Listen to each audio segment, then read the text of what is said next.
네, 강프로입니다. 자, 두산 에너빌리티 보겠습니다. 자, 일단 보합권에 끝났고요. 오늘 시장 기준에서 보면 선방입니다. 근데 한국 시장도 선방한 게 맞아요. 한국 시장이 선방한 이유는 삼성전자가 먼저 빠졌기 때문입니다. 삼성전자가 먼저 빠진 이유는 성장성이 꺾였기 때문이고, 삼성전자는 실적은 좋아요. 실적은 성장을 하고 있습니다. 근데 시장 예상치만큼 성장을 하지 못하고 하이닉스에 밀린 부분이 있죠. 하이닉스에 뭘 밀렸어요? HBM을 밀렸습니다. HBM을. 자, 그러면 이 HBM이 어디로 들어가요? AI. 그쵸? 어디에 사용돼요? GPU. 이렇게 연결이 딱 되는 거예요. 그러면 GPU가 지금 어마어마하게 팔리고 있다는 거 어디서 봐요? 엔비디아 실적으로. 엔비디아 주가가 최근에 좀 많이 빠지기는 했지만 엔비디아의 실적은 진짜 어마어마합니다. 마진율이 70%가 넘어요. 근데 70%가 넘는데도 불구하고 시장 예상치가 그거보다 높다 보니까 뭐 시장에서 만족을 못하고 있는 그런 상황인데, 근데 이 모든 걸 만든 건 관세 때문입니다. 이 모든 걸 만든 건.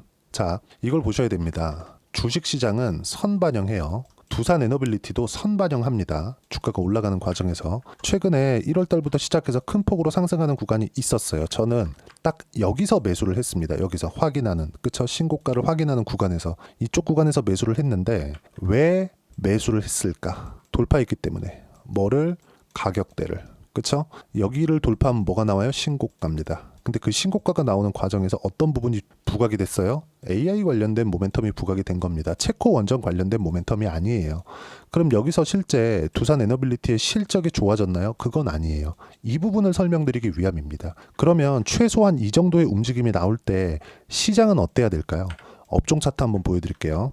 어때요? 코스피가 최소한의 상승 구간은 만들어냈죠. 자, 엄청나게 많이 빠졌어요. 한국 시장은. 그쵸? 폭락하는 구간이 24년 내내 이어졌습니다. 그리고 나서 바닥 찍고 나서 반등하는 구간에서 어떤 종목이 올랐는지를 보면 두산 에너빌리티처럼 많이 빠진 종목이 아니라 그래도 가격대를 유지해온 종목. 그쵸? 추세를 하방으로 끌고 들어가지 않은 종목. 예를 들어서 그래요. 에코프로나 이런 종목군들 어떻습니까?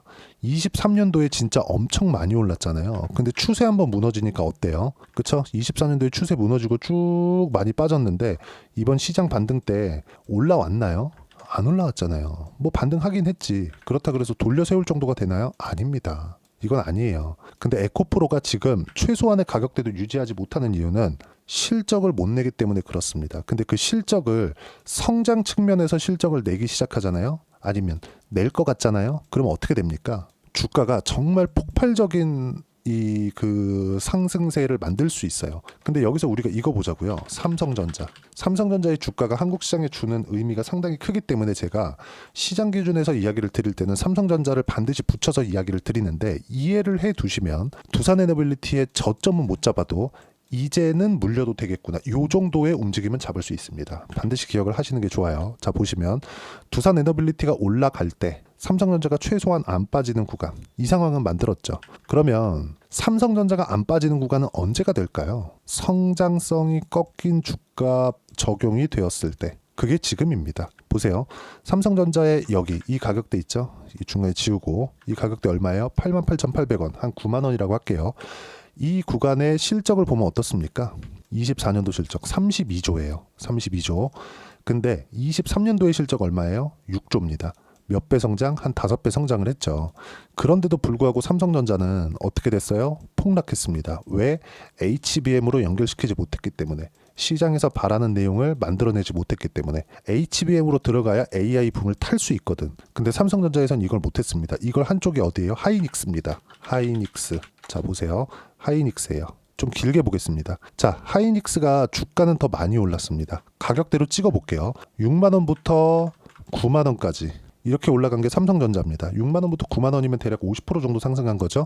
근데 하이닉스는 23년도부터 이 8만원부터 시작해가지고 25만원 정도까지 한 7, 8만원부터니까 거의 한 그 4배 가까이 그 저가부터 이 등락폭을 보면 그 정도까지 상승이 나왔었던 거예요. 근데 삼성전자는 이쪽 구간에서도 돈을 벌었고 하이닉스는 이쪽 구간 23년도입니다. 23년도 여기도 그렇고요. 이쪽 구간에서는 돈을 못 벌었어요. 적자였어요. 근데 상승폭은 하이닉스가 더 컸다.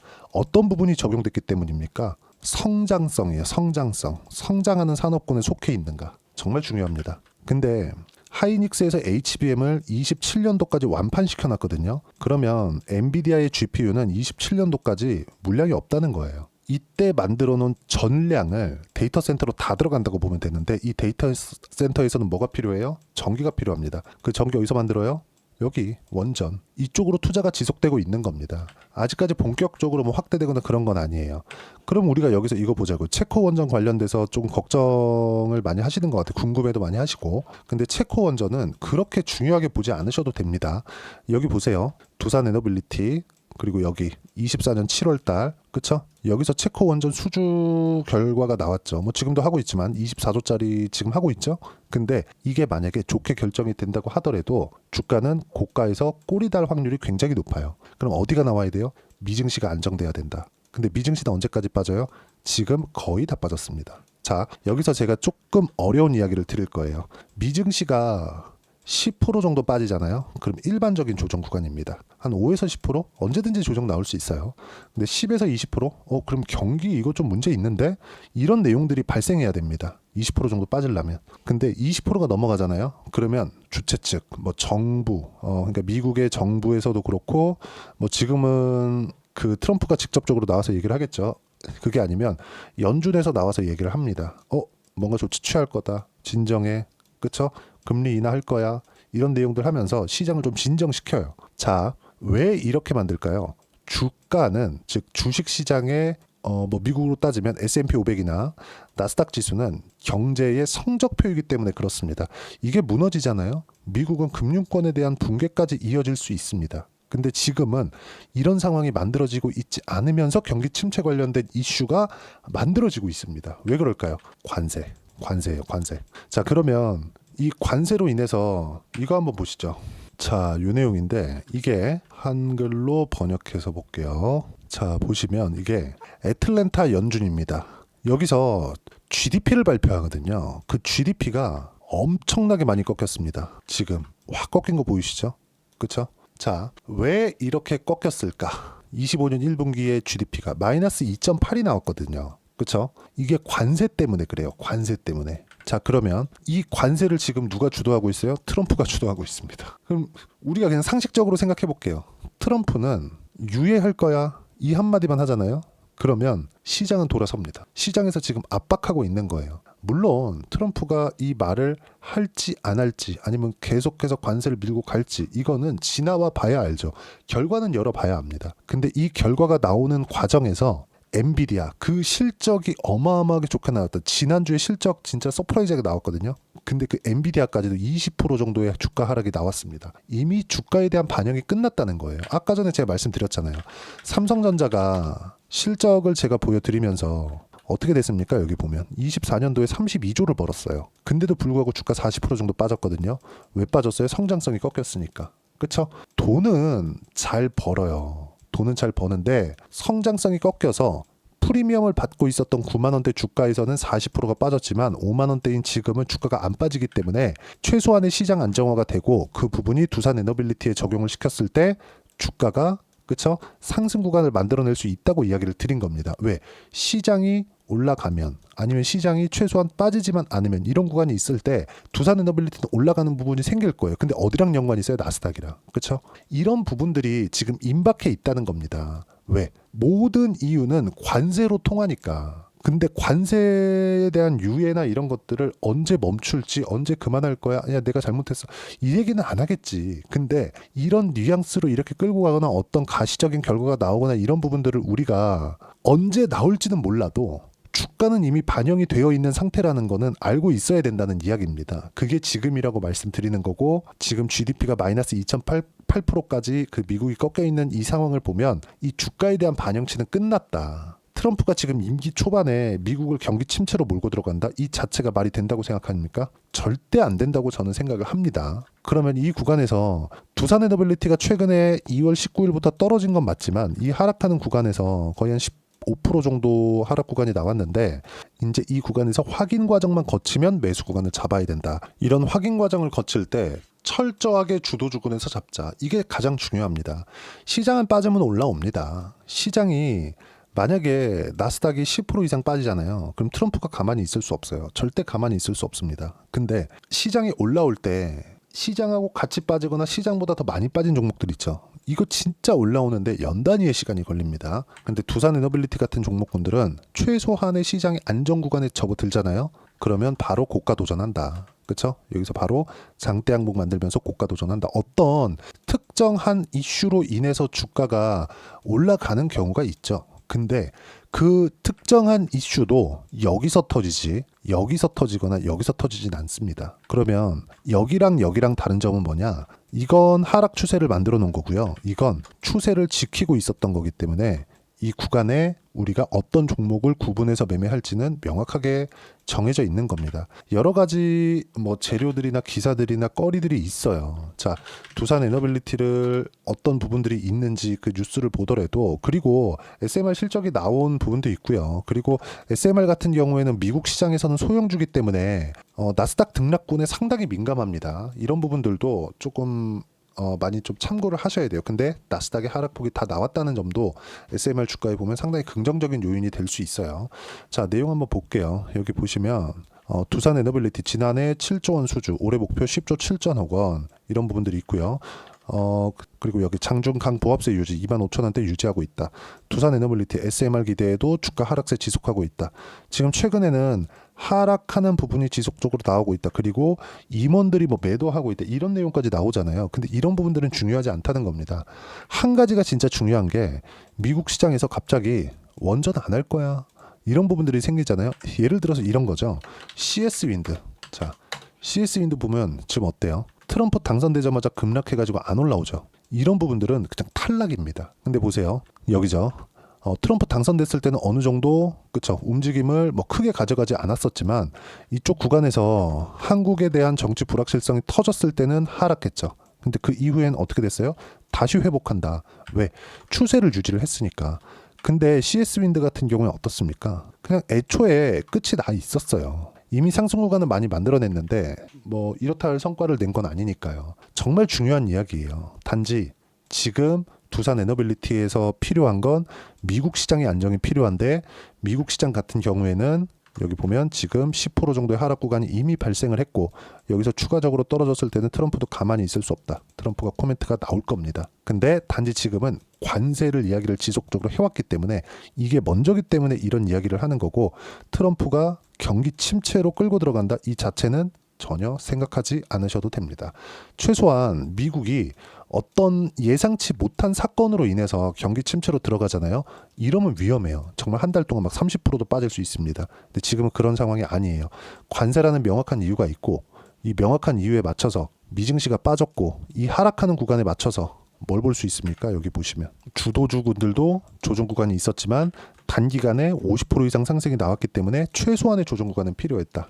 그래서 이제 미증시가 10% 정도 빠져 있는 이때 반등 확인하고 나서 타점을 잡아야 될 필요가 있고, 현대일렉트릭을 제가 자주 보여드렸었는데 미국 쪽으로 연결이 되어 있는 사업군, 그쵸? 유럽이 아니라 미국 쪽으로 연결이 되어 있는 사업군은 바닥부터 시작해서 20만 원까지, 그쵸? 대략 10배 정도의 상승세는 충분히 나올 수 있습니다. 하지만 수직으로 상승하는 게 아니기 때문에 타점이 너무 중요하다는 점, 그리고 그 타점에 대한 부분은 여기 소통방에서 무료로 공유를 해드리고 있습니다. 자, 소통방에서 이야기를 드리는 내용은 이래요. 시장에 대한 움직임, 그리고 종목에 대한 실시간 타점, 실시간 타점을 잡기 위해서, 즉 가격을 잡기 위해서는 시장에 대한 움직임을 파악을 해야 되기 때문에 그렇습니다. 자, 내용 볼게요. 미증시보다는 좋은 편이었지만 살아남은 종목은 주도주뿐이다. 조선, 바이오, 원전 등등. 그쵸? 조선주, 오늘 하나오션 같은 거 급등했어요. 정말 중요하게 보셔야 될 내용이고요. 그리고 방사는 조선이랑 연결된다. 그래서 방산도 오늘 괜찮았고요. 그리고 로봇 중에서 레인보우 로보틱스, 이제는 기간 조정이 필요한 구간, 이 주도주구는 제가 계속 이야기를 드려왔었던 거예요. 여기 보시면 3월 3일 날 어저께 같은 경우에도 조선, 바이오, 원전, 로봇 이 안에서만 매매해야 된다 그랬죠. 그리고 방산이 포함되는데 이 방산은 조선하고 연결된다고 보시면 돼요. 자, 내용 계속 봅니다. 방산은 조선이랑 연결되고, 로봇 이야기 드렸고, 당장에 매매할 종목은 조선, 바이오, 원전 말고는 없다. 그리고 원전 어디예요? 두산에너빌리티. 그렇죠? 그리고 이 움직임이 최소한 안정되려면 미증시가 안정적인 움직임을 보여야 되기 때문에 이 부분 참고하시면 되고, 미증시 관련된 이야기 제가 영상 초반에 드렸고요. 소통방에서도 이야기를 드리고 있고, 미증시의 안정 구간이 있었을 때 여기 나오는 조선, 원전, 바이오 로봇 이 종목군들 실시간 타점을 제가 소통방에서 무료로 공유를 해드리고 있으니까 구독과 좋아요 눌러주시면 무료 입장 가능하고요. 입장 링크를 공유해드릴 수 있게 010-8713-1916으로 구독이라고 문자 보내주시면 소통방 입장 링크 순차적으로 공유를 해드리도록 하겠습니다. 자, 그리고 소통방에서 매매하는 내용 중에서 어느 정도의 성과가 나오고 있는 그 부분은요, 여기 자동일지 차트를 보면 알 수 있습니다. 실제 제 매매 화면이고요. 제가 조회를 눌러가면서 보여드릴게요. 그쵸? 조작이 불가능하다는 내용을 보여드리기 위해서고, 자, 하나오션입니다. 어때요? 제가 싸게 살려고 노력하지 않죠. 올라오는 부분 다 확인하고 매매를 한 결과 1월 달에 57% 수익 구간. 반도체가 강할 때 예를 들어서 그래요. 뭐 자람 테크놀로지나 이런 거, 그쵸? 상승하는 구간에 매매를 했을 때 75% 수익 구간. 단기간에 수익이 가능하다. 그리고 여기 쭉 보시면 지금 두산 에너빌리티를 이야기를 하고 있으니까 이쪽 구간에서 체코 원전에 대한 기대감이 저도 있었습니다. 근데 여기서 4%밖에 수익을 못 냈어요. 왜? 종목군 시세가 안 나왔으니까. 근데 여기선 어때요? 그쵸? 지금은 다르다. 한 번에 거래 터지면서 뭐 확 물량을 쏟아낸 게 아니라 하락하는 명확한 이유가 있다는 거죠. 그게 뭡니까? 아까 전에 말씀드렸었던 내용하고 동일해요. 그게 시장에 대한 움직임 때문이다. 근데 시장은 빠지면 올려야 된다. 누가? 트럼프가. 아니면 연준에서. 이거 어쩔 수가 없어요. 자, 그럼 그랬을 때 올라가는 구간에서 했을 때 단기간에 수익 구간이 발생한다는 점.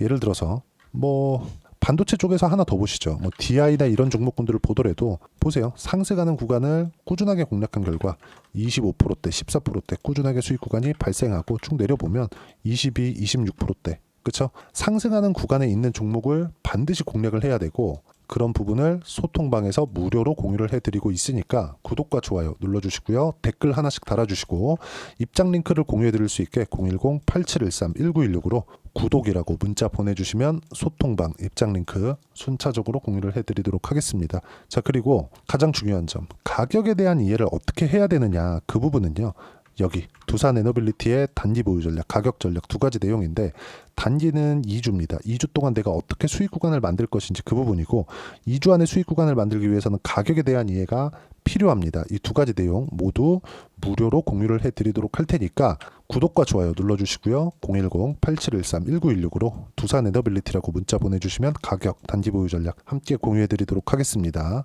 자, 1월 달에 제가 종목 장세가 온다고 했는데 종목 장세가 실제 진행이 됐고요. 1월 달에 종목 장세가 지나왔기 때문에 이격도도 발생을 했습니다. 2월 달에는 그 이격을 좁히는 과정까지 발생을 했습니다. 물론 관세 관련된 내용들이 약간 좀 시장을 좀 강하게 떨어뜨리면서 많이 좀 당황을 하신 분들도 있습니다. 뭐 저도 이거 이렇게까지 해야 되나 하는 정도의 생각이 좀 들긴 하는데, 어쨌든 간에 시장은 빠졌고 두산 에너빌리티는 최소한 2월 달에 시세가 시작하던 가격대는 지킬 수 있다. 나스닥이 그만큼 빠졌기 때문입니다. 나스닥은 무한정 빠지지 않아요. 세계 최고의 기업이 나스닥에 있고, 지금 두산 에너빌리티는 체코 원전이나 이런 부분보다 나스닥의 움직임에 치중해서 볼 필요가 있습니다. 그리고 이렇게 시장 기준에서 종목을 보고 그리고 주도주를 파악할 때 3월 달에 어떤 종목을 매매를 해야 되는지 제가 딱 한 종목만 준비를 해놨으니까 영상 끝까지 시청하시고요. 모든 분들이 성공 투자하셨으면 참 좋겠습니다. 자, 여전히 시장은 녹록지 못합니다. 이런 상황이 벌어지는 건 어쩔 수 없습니다. 이런 상황에서도 수익이 나는 종목들의 구조는 변하지 않습니다. 즉 대시세 종목에 대한 구조는 변하지 않는다는 거고, 실제 제가 소통방에서 지속적으로 이야기를 드리고 있는 내용도 대시세 종목이나 시장 주도주를 공략하는 건 철저하게 가격 분석을 하라고 이야기를 드리고, 가격 분석 이후에는 이슈에 대한 파악, 그리고 이슈를 파악하고 나서는 다시 내가 얼마에 매수할지 그 타점에 대한 부분을 지속적으로 언급을 하고 있습니다. 자, 근데 생각해 보세요. 시장이 굉장히 어려웠습니다. 어려운 상황에서의 어떤 종목들이 강했냐 보면 반도체와 그리고 바이오입니다. 자, 실제 여기 보면요. HLB에 제가 실제 매매한 내용을 띄워놓고 보여드리고 있는데, 1월 22일부터 매매를 시작해서 4일 동안 31%의 수익 마감이 됐고요. 그리고 여전히 신고가 종목입니다. 자, 그리고 그 다음 어보브 반도체, 이름을 보시다시피 반도체 종목이죠. 그리고 AI 반도체는 지속적으로 강세를 보이고 있습니다. 이 종목도 신고가를 먼저 달성한 이후에 제가 21%의 단기간에 21%의 큰 수익을 내고 마감이 됐습니다. 다시 재공략을 준비하고 있고 이런 부분은 소통방에서 다 공유를 해드립니다. 자, 그리고 코세스. 자, 코세스 같은 종목도 당연히 그쵸, 신고가 종목이고요. 그리고 반도체 종목입니다. 이 종목도 영업일 기준에서 이틀 동안 대략 한 15%의 수익 마감이 됐습니다. 내용을 한번 보시면 어떻습니까? HLB를 포함해서 뭐 30%, 20%, 뭐 15% 이런 식의 수익이 지속적으로 발생하고 있는데 이 세 종목 모두 다 신고가 종목이고 1월 달에 시장이 약세를 보이고 있는 구간에서도 강했었던 그런 종목입니다. 특징점이 하나 있는데 그 이슈에 앞서서 가격이 먼저 반영했다는 거죠. 그렇게 제가 가격을 먼저 보고 이슈에 대해서 파악하는 이유는 결과적으로는 큰 시세를 먹기 위한 사전 준비 작업입니다. 실제로 큰 시세를 먹기 위해서 사전 준비 작업을 했을 때 여기 레인보우 로보틱스 127% 그리고 ISC 98% 그리고 한미반도체 97%의 큰 수익을 내는 상황을 만들 수 있습니다. 어떤 식으로 소통방에서 진행됐는지 그쵸, 그 상황을 제가 이야기를 드린 건데 이런 상황도요 당연히 신고가를 공략했을 때 가능한 겁니다. 자, 그러면 이번에도 마찬가지입니다. 그쵸, 정부 주도의 코리아 디스카운트 해소 방안이 2월 달에 발표를 하고요. 그리고 2월 달에 발표된 내용을 토대로 주가가 움직이는 게 아니라 이미 움직인 내용이 있죠. 실제 이 내용은 크게 중요한 게 아니라는 겁니다. 실제 움직인 내용을 보면 자, 기아차입니다. 실제로 12월 달에 신고가를 만들어 놓고 정부에서 입김을 불어 넣으니까 순식간에 기아차를 포함해서 현대차 같은 거대 기업들의 주가가 2주도 채 되지 않아서 40% 정도의 큰 시세를 냅니다. 자, 그러면 우리는 어떤 종목을 봐야 될까요? 이슈를 파악해야 되는 것도 맞지만 철저하게 가격에 맞춰서 매매를 해야 되는 게 당연히 중요합니다. 정부가 주도하는 정책 방향이 있겠죠. 그 방향에 맞춰서 우리가 종목을 찾을 필요가 있다. 자, 그러면 답이 나왔습니다. 정부가 주도하는 방향에 맞춰서 제2의 기아차를 찾는 게 지금은 중요하다. 근데 정부 정책의 방향에 맞게 가자.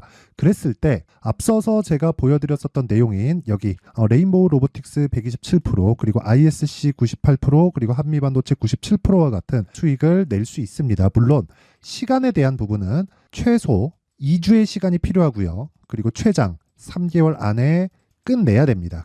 자, 기아차의 시세를 보셨던 것과 같이 2월 달에 정부 정책의 방향이 결정되고요. 바로 3월 달이면 시행입니다. 자, 그러면 우리는 거기에 맞춰서 당연히 종목을 찾아야 되고 제가 제2의 기아차를 찾아놨습니다. 제가 아까 전에 소통방에서 이야기를 드렸었던 내용 다 공개를 해드렸는데 그 내용처럼 종목만 받고 싶다 하시는 분들은요. 상단에 있는 제 전화번호로 대시세, 자, 대시세라고 문자를 보내주시면 정부 정책의 방향에 맞는 종목을 모든 분들에게 무료로 공개를 해드리도록 하겠습니다. 자, 제가 원하는 건 채널 성장이 목적입니다. 자, 그래서 구독과 좋아요 꼭 좀 부탁드리고요. 모든 분들이 정부 정책에 맞는 방향으로 매매를 이어가서 큰 수익 보셨으면 좋겠습니다.